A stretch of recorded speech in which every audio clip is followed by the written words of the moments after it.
요한복음 20장 1절에서 10절까지 말씀을 교독합니다.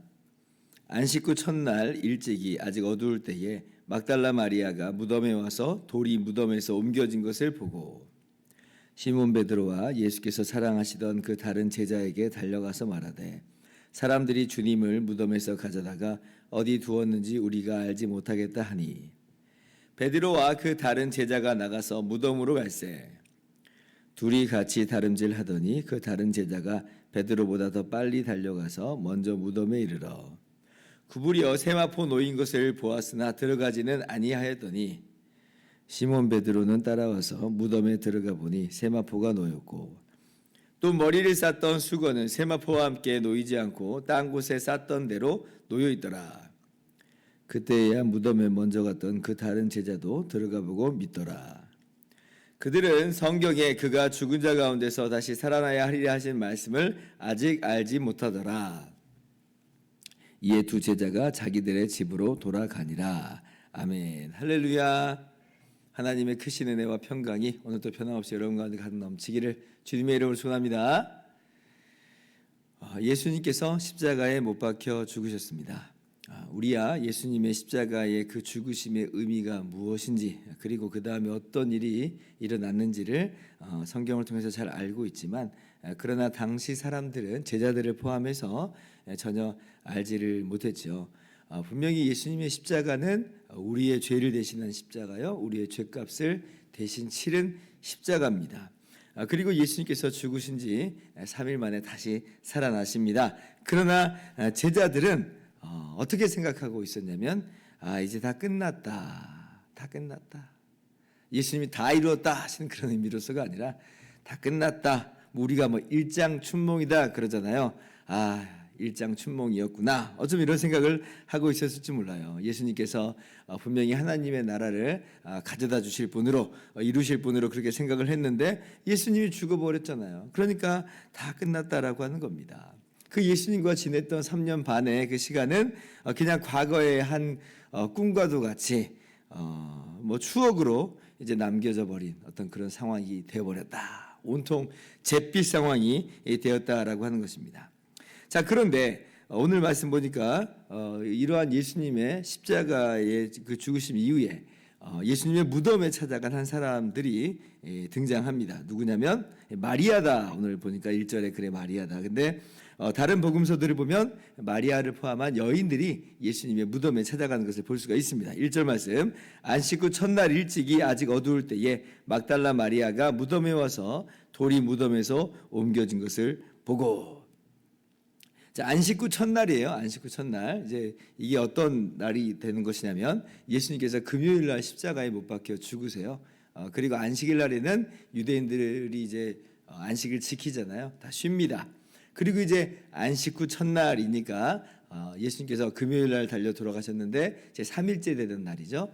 우리가 일요일이라고 부르는 주일, 그죠? 주일. 주일날 이제 새벽인 것이에요. 주일날 새벽에 그렇게 이제 예수님의 무덤으로 갑니다. 그러면 이제 이 무덤에 왜 막달라 마리아와 또 그리고 다른 복음서들을 통해서 볼 수 있는 다른 여자들이 함께 그렇게 예수님의 무덤을 찾아갔는가? 예수님의 부활을 믿었기 때문에 찾아간 것은 아니고요. 왜냐하면 당시에 예수님께서 죽으셨다가 다시 살아나신다는 그 이야기는 들었어요. 제자들을 포함해서 다 듣긴 했는데 설마 예수님이 정말 다시 살아날 것이다라고는 아무도 그렇게 생각을 할 수 없었던 것이죠. 어떻게 사람이 죽은 사람이 다시 살아나요? 물론 예수님이 기적을 베푸셔서 죽은 사람을 다시 살리신 적은 있는데 아니 그 당사자인 예수님이 죽었는데 어떻게 예수님이 다시 살아날 수 있다는 말인가? 그러니까 예수님의 부활을 믿음으로 간 것은 아니고 다만 인간적인 어떤 연민과 인간적인 어떤 추모의 마음으로 이제 찾아간 거죠. 우리가 장례식을 갈 때 그러한 연민과도 추모의 마음으로 가잖아요. 그래서 이제 향품을 바르려고 예수님의 시신에 향품을 바르려고 간 것입니다. 근데 이것만 해도 참 이 여인들의 모습은 굉장히 용기 있고 또 그리고 참 제자들보다 낫다 이런 생각을 합니다. 제자들은 이것조차 지금 못하는 그런 지금 상황이잖아요. 어떻게 보면 가장 가까이 있었다고 한 사람들은 제자들이었는데, 제자들은 예수님을 다 버리고 도망가 버렸고, 예수님의 십자가 아래에서도 그 십자가 아래 모인 사람이 없어요. 있은 사람이 없어요. 사도 요한 외에는 다 예수님의 십자가의 현장 가운데 없었고, 또 그리고 예수님이 죽은 이후에도 이 무덤에 찾아올 생각이라고는 전혀 못하고 있는 이때에, 그런데 이제 이 여인들은 이렇게 이제 예수님의 무덤으로 찾아온다니, 예수님의 십자가 밑에도 여인들이 모여 있었고, 그 현장 가운데, 그리고 예수님의 그 죽으심 이후에 무덤에도 이 여인들이 찾아간다. 그래서 제가 주일날에도 이야기했는데 정말 우스갯소리로 이야기를 했습니다마는, 그 여인들이 참 귀하다. 정말 너무나 귀하잖아요. 그래서 어쩌면 정말 이 시대에도 그렇게 여인들이 더 많이 예배당에 나와서 하나님을 예배하고 있는 것은 이게 어제 오늘만의 그런 이야기는 아닌 것 같다. 제가 이렇게 말씀을 드렸죠. 특별히 막달라 마리아가 이렇게 예수님의 무덤에 찾아온 이유는 뭘까라고 할 때, 마가복음 이제 16장 9절을 보면 예수님께서 막달라 마리아에 대해서 7 귀신을 쫓아내 주신 적이 있다 이렇게 말씀하거든요. 7 귀신을 쫓아내셔서 이 막달라 마리아를 온전하게 하신 그런 기적이 있었던 것이죠. 그래서 아마 이제 막달라 마리아는 더욱더 예수님에 대한 이 감사의 마음을 가지고 있었을 것이고, 예수님을 정말 나의 주인이다라고, 나의 구원자다라고 그 믿는 믿음이 아마 강력하게 이제 자리 잡고 있었겠죠. 물론 막달라 마리아가 그렇다고 해서 예수님의 부활을 믿었기 때문에 지금 이런 일을 한다는 것은 아니고, 다만 예수님에 대한 그 고마움과 감사함이 아마 이러한 모습으로 주님의 십자가 아래 머물고, 또 그리고 무덤으로 찾아가게 하는 그런 원동력이 되었을 거다. 우리가 쉽게 그렇게 생각을 해볼 수가 있겠어요. 자, 그런데 이 여인들이 무덤에 왔어요. 예수님 무덤에 왔는데, 근데 너무 놀라운 일이 벌어졌죠. 돌이 무덤에서 옮겨진 것이에요. 지금 이제 유대인의 무덤은 이 바위 안에 굴을 파고, 내지는 자연 굴이 있고 거기에 입구를 큰 돌로 막아놓거든요.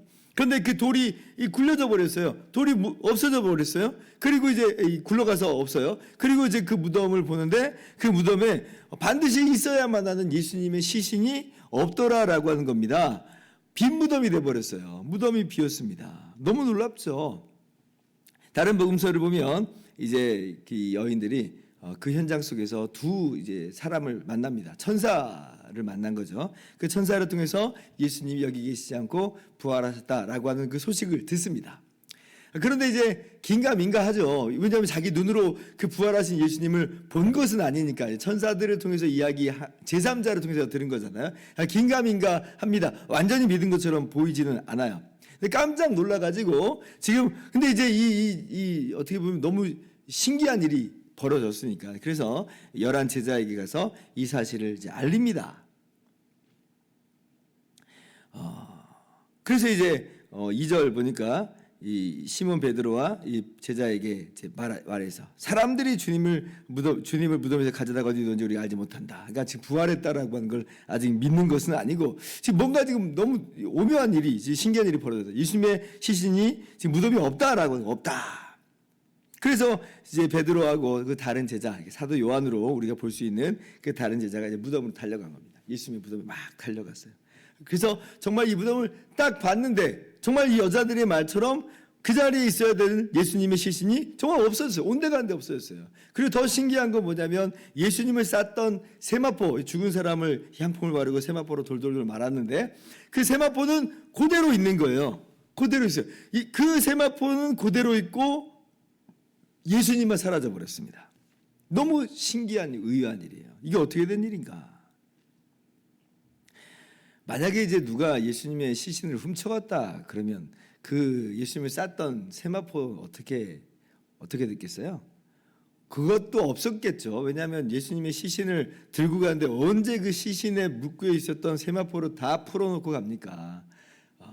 예수님의 그 돌돌 말려진 채로 이제 가져가면 가져갔을 것이. 근데 그 세마포는 그대로 있어요. 그리고 막 엉클어져서, 마치 우리가 도둑이 들면 막 집안이 난장판이 되잖아요. 그럼 세마포로 쌌던 게 막 이리저리 풀려가지고 엉클어져가지고 정말 다 흐트러져 있었을 텐데, 그런 현장이 아니에요. 지금 세마포가 그대로 있어요. 세마포는 머리를 쌌던 수건은 딴 데 개켜 있고.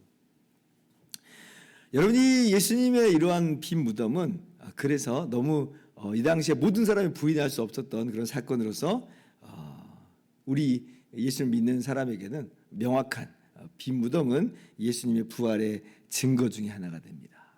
여러분 이 빈 무덤은 누구도 부인을 못합니다. 그러니까 예수를 믿는 사람이나 안 믿는 사람이나 전부 다 예수님의 이 무덤이 비었다라고 하는 거 다 알고 있어요. 나중에 이제 제사장들도 예수님 죽였던 사람들도 다 압니다. 다 알아요. 그럼 이제 이걸 물어볼 수밖에 없어요. 예수님의 무덤이 비었다. 야, 그럼 이거 어떻게 된 일이냐? 물어봅니다. 그러니까 우리도 다 물어봐야 돼요. 지금 모두 다 동의하는 내용. 예수님의 무덤이 비었다. 자, 그럼 이게 어떻게 된 일이냐? 그러니까 이제 유대 지도자들은 이렇게 결론을 내렸죠. 이거 제자들이 훔쳐갔다라고 결론을 내렸습니다. 근데 이제 제자들은 뭐예요? 이제 복음서에서도 우리가 보듯이 아니다. 아니 우리도 가봤는데 아니 그러더라 없었더라. 우리는 아니다. 우리도 모르겠다. 이렇게 처음에 대답을 했습니다. 그렇게 대답을 했을 것이에요. 자, 그런데 이제 예수님께서 부활하신 예수님께서 제자들을 만나셨죠. 그 만난 다음엔 이제 제자들의 입장이 이제 바뀌었어요. 그러니까 아마도 전에는 야 우리도 모르겠다. 어리둥절하고 있는데 이제 예수님의 부활을 경험하고 나서 부활하신 예수님 만나고 나서는 이제 제자들이 바뀌었죠. 야 예수님 부활하신 거구나. 그래서 무덤이 비었구나. 이제 그렇게 이제 알게 된 것이에요. 그래서 이제 이 제자들이 이제 변하죠. 부활하신 예수님 만나고 변화하여서 성령의 충만함을 받아서 이제 복음을 열심히 증거하는 예수님의 부활을 증거하고 예수님은 참으로 하나님의 아들이심을 증거하고 그러므로 예수님께서는 정말 우리 죄를 위해서 대신 십자가에서 죽으신 것이고 그래서 우리 죄는 예수님 때문에 완전히 용서만 받았다라고 하는 이 부활의 복음을 이 생명의 복음을 전해요. 그리고 이 복음을 전하다가 마침내 이 11 제자는 사도 요한 빼고는 다 순교를 당합니다. 역사에서 보면 그래요. 그 사도 요한은 순교는 아니지만 유배를 당하죠. 반모섬으로 유배를 갑니다. 누구 말이 맞는가요? 누구 말이 맞는가? 빈 무덤 앞에서 누구 말이 맞는가? 유대 지도자들이 말한 것처럼 제자들이 훔쳐갔다 이 말이 맞는가? 아니면 이제 제자들이 말한 것처럼 예수님 정말 부활하셨다 이게 맞는가? 여러분 이 두 가지 이 사실 앞에 우리는 이 선택을 해야 되는 그런 상황인 것이에요. 다른 경우의 수는 이제 여기에서 우리가 없죠. 워낙 이제 예수님의 부활을 믿을 수 없으니까 어떠한 이 현대 신학자들, 그러니까 자유주의자들이죠. 이게 다 이 가면 쓴 이 양의 탈을 쓴 이리들인데, 뭐 이건 이렇게 말하는 막 사람도 있어요. 예수님이 사실은 이제 정말 죽은 게 아니라 기절했던 거야. 근데 기절했다가 무덤에서 이제 일어나가지고 그 무덤 문을 열고 나왔다. 말도 안 되는 게 무덤이 그렇게 가볍지 않습니다. 게다가 피투성이가 된 사람이 그 무덤 문을 열리는 더더군다나 없죠. 그리고 뭐 만에 하나 그 밖에도 군병들도 지키고 있었고 근데 만에 하나 진짜 그렇게 예수님이 피투성이가 돼서 제자들 앞에 나타났다. 여러분 그러면 제자들이 예수님이 부활했다라고 말하겠습니까? 아니죠. 아이고 살아나왔네 다행이네 죽은 줄만 알았어요 라고 했지 정말 죽었다가 다시 살아났다라고 그렇게 믿지는 않을 것이고 그리고 예수님이 정말 부활했다라고 그렇게 전도하지도 않고요. 그것 때문에 죽는 일은 없는 겁니다. 말도 안 되는 그런 이야기. 안 그래도 제자들이 겁장이라서 예수님께서 십자가에 달려 죽고 그 현장에서 다 도망가 버렸는데 그렇게 할 제자가 세상에 어디 있겠어요. 뭐 어떤 사람은 심지어 이 여인들이 땀 무덤에 간 거 아니냐. 제자들도 착하게 해가지고 땀 무덤 간 거 아니냐. 여러분 그러면 유대 지도자들이요. 야 정신 차려 이 무덤 아니고 여기야 라고 이야기했을 거예요. 그러니까 지금 땀 무덤이라고 하는 것도 예수님의 부활을 못 믿는 그런 자유주의자들이나 하는 말입니다. 말도 안 되는 이야기인 거예요. 그거는 그냥 정말 못 믿으니까 제자들의 그 복음 전도자로의 변화와 또 순교를 정말 설명이 안 되니까 이제 그렇게 이야기하는 것인데 전혀 그렇지 않다. 여러분 무덤이 비었습니다. 우리 모든 사람들은 이 질문 앞에 대답을 해야 됩니다. 이게 어떻게 된 일인가? 너무나 중요한 일이에요. 아니면 그런저런 일이 참 신기하네. 무덤이 비었었나 보지 하고 그냥 지나갈 수는 없는 거예요. 왜냐하면 무덤이 비었는데 정말 예수님이 그래서 부활한 것이고 그리고 예수님이 정말 하나님의 아들이면 천지개벽이 벌어진 거거든요. 예수님 정말 하나님의 아들이시고요. 정말 예수님은 우리 죄를 위해서 대신 십자가에서 죽으신 게 맞고 우리의 죄값은 다 치러진 것, 완불된 것, 다 이루어진 게 맞거든요. 이 너무나 중요한 사건이에요. 그래서 이제는 예수님을 믿기만 하면 거저 죄 용서함 받고 구원받는다라고 하는 이 엄청난 사건이 이 무덤이 비어있는 사건을 어떻게 바라볼 것인지에 따라서 달라집니다. 근데 그렇지 않고 정말 유대 지도자처럼 제자들이 훔쳐갔다거니 엉뚱한 이야기를 하는 거라면 그렇게 한다면 그는 자기 죄를 이제 안고 그렇게 하나님의 심판대에 설 수밖에 없게 되는 것이죠. 너무 중요한 질문 앞에 서 있어요. 생각해 보세요.